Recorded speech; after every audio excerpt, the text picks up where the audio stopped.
ពិភពលោកយើងពោពេញទៅដោយរឿងព្រេងនិទានអំពីអ្នកថែរក្សាធម្មជាតិតាំងពីព្រៃអាម៉ាហ្សូនដ៏ជ្រៅរហូតដល់ជ្រុងដាច់ស្រយាលបំផុតរឿងព្រេងទាំងនេះនិយាយពីអាទិទេពព្រៃឈើនិងវិញ្ញាណសត្វដែលការពារភពផែនដីរបស់យើងម៉ាកូអ្នកស្រាវជ្រាវដ៏ក្លាហានម្នាក់បានលះបង់ខ្លួនដើម្បីស្វែងរកការពិតនៅពីក្រោយរឿងព្រេងបុរាណទាំងនេះ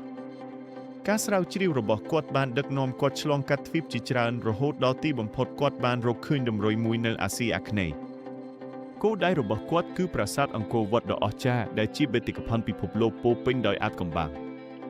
នៅទីនោះគាត់បានដើរតាមជញ្ជាំងប្រាសាទបុរាណរកមើលសញ្ញាណដែលលាក់កំបាំងហើយបន្ទាប់មកគាត់បានរកឃើញគំនូរឆ្លាក់បុរាណមួយដែលបង្ហាញពីអ្នកថែរក្សាធម្មជាតិស្រដៀងនឹងរឿងព្រេងអាម៉ាហ្សូនការរកឃើញនេះបានបញ្ជាក់ថាអ្នកថែរក្សាទាំងនេះមានវត្តមាននៅទូទាំងពិភពលោកឥតភ្ជាប់វប្បធម៌និងជំនឿផ្សេងគ្នា